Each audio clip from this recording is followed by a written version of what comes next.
దావీదు అన్నలు సమూయేలు ప్రవక్త ఎదుట నిలబడినప్పుడు దేవుడు సమూయేలుతో ఏమన్నాడో తెలుసా? మనుషులు లక్ష్య పెట్టే వాటిని నేను లక్ష్య పెట్టను, నా ఎదుట వారి హృదయం సరిగా లేదు, వారి ఆలోచనలు సరైనవి కావు అని చెప్పి దావీదును చూపించన్నాడు. నేను కోరుకున్నవాడు ఇతడే, ఇతడు నా హృదయానుసారుడు అన్నాడు. నేను కోరుకున్నవాడు ఇతడే, ఇతడు నా హృదయానుసారుడని దావీదు పక్షంగా దేవుడు మాట్లాడుతూ వచ్చాడు. ఇక్కడ చూసినట్లయితే దేవుని సంఘానికి చాలామంది వస్తున్నారు. వారిలో కొందరు ఏం చేస్తున్నారంటే జీవము కలిగినటువంటి దేవుణ్ణి విడిచిపెట్టడం మాత్రమే కాదు, విశ్వాసము లేని దుష్ట హృదయం కలిగి ఉంటున్నారు. దేవుని సన్నిధికి వస్తున్నారు, ఏం ప్రయోజనం? దేవుని మాటలు వినట్లేదు. ప్రభు అన్నాడు, వినటం వలన విశ్వాసం కలుగును. అసలు దేవుని వాక్యమే నువ్వు వినకపోతే నీకు ఎక్కడి నుండి వచ్చింది విశ్వాసం?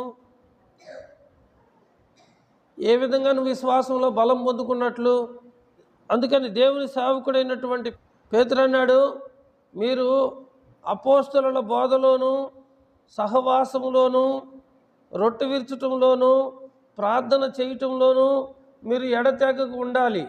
నెలకొచ్చి ఒకసారి ప్రార్థనకు వస్తే అది విశ్వాసం కాదు, వారానికి వచ్చి ఒకసారి వస్తే అది విశ్వాసం కాదు.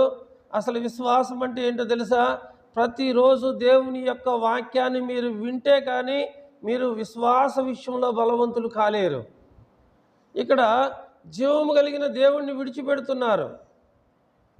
మనం ఆరాధిస్తున్న దేవుడు రాయి, రప్ప, చెట్టు, పుట్ట కాదు, ఆయన జీవము కలిగిన దేవుడు. మరి జీవం కలిగిన దేవుణ్ణి వీరు ఎందుకు విడిచిపెడుతున్నారు అంటే కనుక ఇంకొక వచ్చినాను మనం చూద్దాం. సామెతల గ్రంథం 2వ అధ్యాయము 12-13 చూద్దాం. వారు చీకటిలో నడవాలని, యథార్థ మార్గములను చీకటిలో నడవాలని, పాపంలో జీవించాలని, మత్తులో బ్రతకాలని, వ్యభిచరించాలని, అబద్ధాలు మాట్లాడాలని, దొంగిలించాలని వారు ఏం చేస్తారో తెలుసా? మేము కరెక్ట్గా లేము, మీరు కరెక్ట్గా ఉంటున్నారుగా, మీరు వెళ్ళండి అంటున్నారు. పాపాన్ని విడిచిపెట్టుకోలేని వాడు, పాపం మీద జయం పొందలేని వాడు ఏం చేస్తాడంటే జీవం కలిగిన దేవుణ్ణే విడిచిపెడతాడంట. అలాంటి వాడు దుష్ట మార్గంలో జీవిస్తూ ఉన్నాడు, మూర్ఖుల మార్గంలో నడుస్తూ ఉన్నాడు.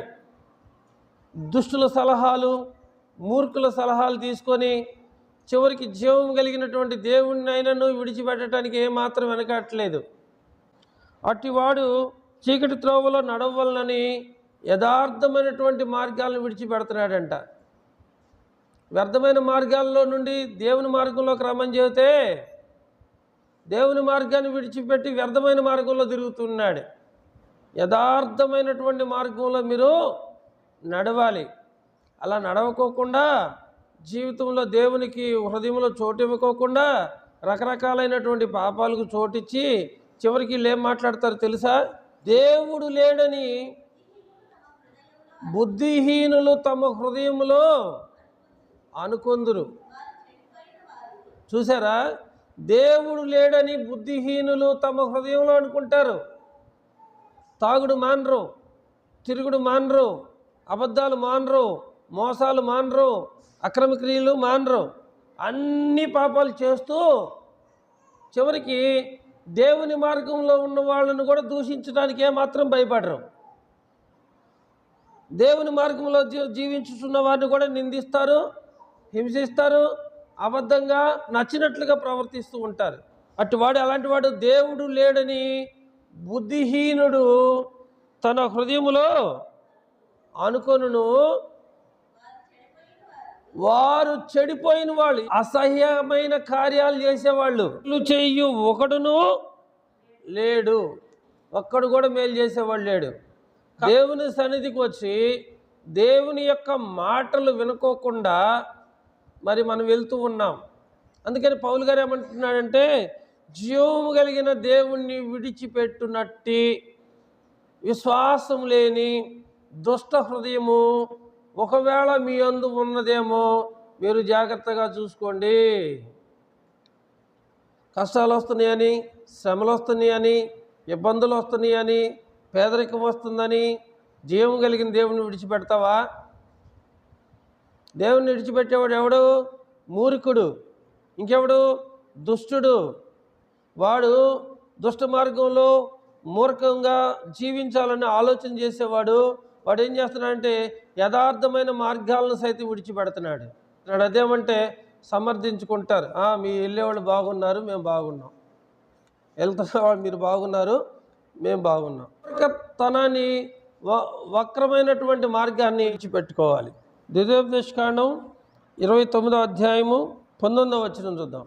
అట్టి పనులు చేయువాడు ఈ శాపవాక్యములు వినునప్పుడు మద్యము చేత దప్పిక తీర్చుకొనవలనని నేను నా హృదయమును కాట్యమున నడుచుకుచుండినను నాకు క్షేమమే కలుగునని నేనే ఆశీర్వాదం పొందుకుంటానని అనుకుంటూ ఉన్నాడు. ఒకడు మద్యముతో దప్పిక తీర్చుకుంటున్నాడట. మద్యము అంటే మందు, సారాయి, బ్రాందీ, విస్కీ. నిద్ర లేచింది మొదలుకొని నిద్రపోయిన దాకా మద్యంలోనే మునిగిపోతున్నాడు.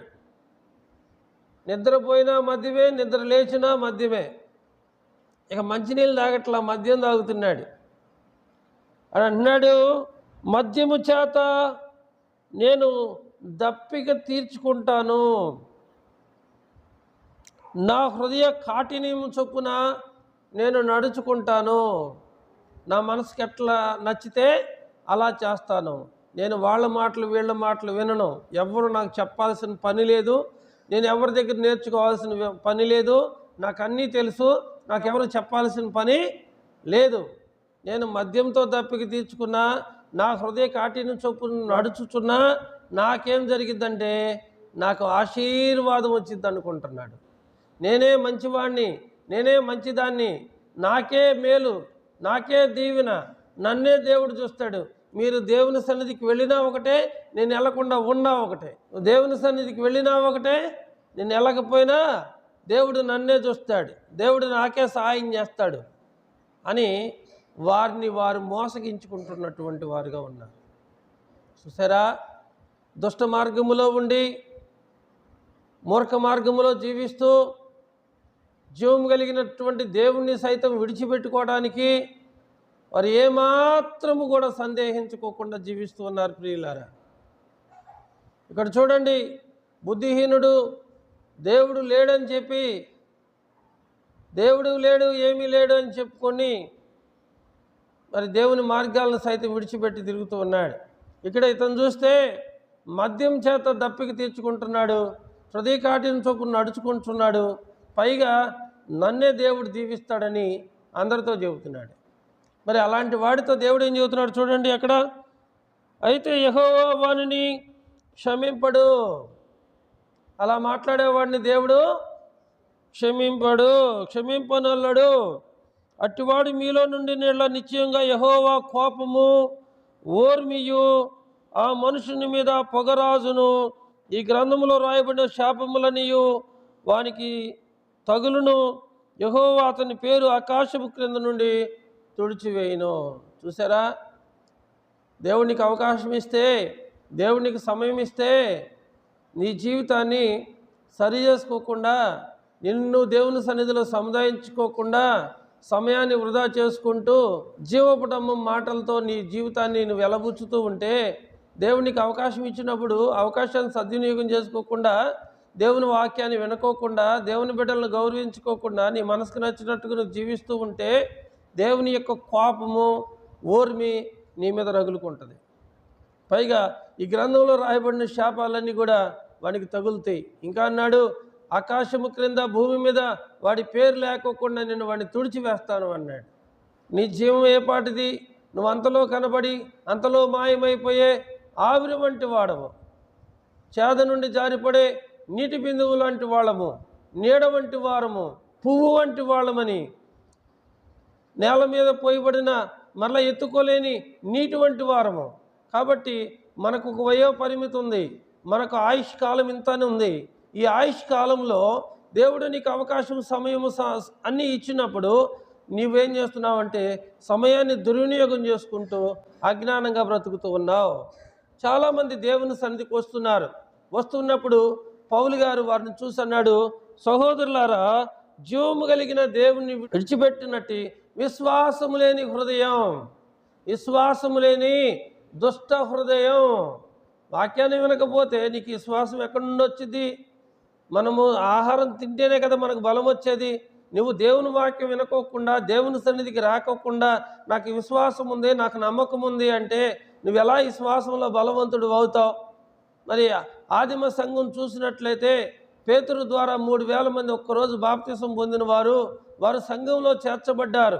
వారు అపోస్తలుల బోధ యందు, సహవాసము యందు, రొట్టె విరుచటం యందు, ప్రార్థన చేయటం యందు వారు ఎడతెగకున్నారు కనుక వారి విశ్వాసంలో అంతకంతకు బలం పొందుకుంటూ ఉన్నారు. నెలకొచ్చి ఒకసారి ప్రార్థనకు వస్తే అది విశ్వాసమా? వారానికి ఒకసారి వచ్చి ప్రార్థనకు వస్తే అది విశ్వాసమా? దేవుడు మీకు వాక్యాన్ని వినిపిస్తున్నాడు. దేవుని సన్నిధి మీ చేరువలోనే ఉంది. దేవుని సన్నిధిలో నుండి వాక్యం వెలువడుతున్నప్పుడు నువ్వేమింటున్నావు, ఏం నేర్చుకుంటున్నావు? అందుకని అపోస్తలుడైన పౌలు గారు ఏమంటున్నాడంటే, సహోదరులారా అంటే దేవుని సన్నిధికి వచ్చేవాళ్ళే. జీవము కలిగిన దేవుణ్ణి విడిచిపెట్టి ఏం చేస్తున్నారు? పాపాన్ని విడిచిపెట్టండి అంటే దేవుణ్ణి విడిచిపెడుతున్నారు. వీళ్ళు పాపాన్ని కోరుకుంటున్నారు, పాపం కోసం దేవుణ్ణి కూడా విడిచిపెడుతున్నారు. ఇచ్చలబడి జీవితాన్ని జీవిస్తూ ఉన్నారు. పరిశుద్ధ గ్రంథంలో, ఓ ప్రియమైన వాళ్ళరా, ఇశ్రాయేలీలు ఐగుప్తులో నుండి దేవుడు అనుగ్రహించిన పాలు తేనెలు ప్రవహించే దేశానికి వెళుతున్నటువంటి సమయంలో అనేక మంది మోషే మీద తిరుగుబాటు చేస్తూ వచ్చారు. అనేక సార్లు ప్రియమైన వాళ్ళరా, మరి ఈలోకపరమైనటువంటి సంతోషాల కొరకు, ఆనందాల కొరకు మరి మేము తిరిగి మళ్ళీ ఐగుప్తు దేశానికి వెళదాం, అక్కడ ఉల్లిగడ్డలు తిన్నాం, కీరకాయలు తిన్నాం, దోసకాయలు తిన్నాం, చేపలు తిన్నాం, మాంసం తిన్నాం.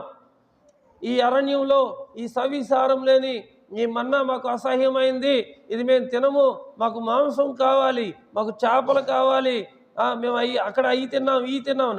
మరి ఐగుప్తు దేశాన్ని విడిచిపెట్టారు, కానీ ఐగుప్తు మనస్తత్వాన్ని మాత్రం విడిచిపెట్టలేని వారిగా జీవిస్తూ ఉన్నారు. యేసు ప్రభువారు ఏమన్నాడంటే, మీరు మారు మనసు పొందండి. ఏం పొందాలి? మారు మనసు. తాగుడు మానేసావు, మంచిది. వ్యభిచారం మానేసావు, మంచిది. అబద్ధాలు మానేసావు, మంచిది. ఈ లోకంలో రకరకాలైనటువంటి అన్నీ మానేసావు, కానీ నీ మనసు మార్చుకున్నావా? నీ మనసు మార్చుకున్నావా? ఈ లోకంలో బహిరంగంగా కనబడే పాపాలు కొన్ని ఉంటే, అంతర్యంలో కనబడే పాపాలు మరికొన్ని ఉంటాయి. దేవుడు పై రూపాన్ని చూస్తాడు, హృదయాన్ని కూడా చూస్తాడు. దేవుడికి ఏం కావాలంటే హృదయ శుద్ధి గలవారు ధన్యులు. హృదయ శుద్ధి కావాలి.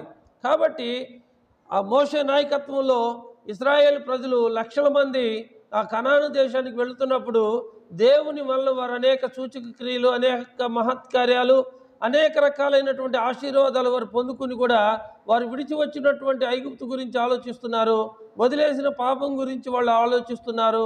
నిజంగా పులిసిన పిండి కొంచెమైనా ముద్దంతయు పూలి చేయనని మీరు ఎరుగురా అని ప్రభు అన్నాడు.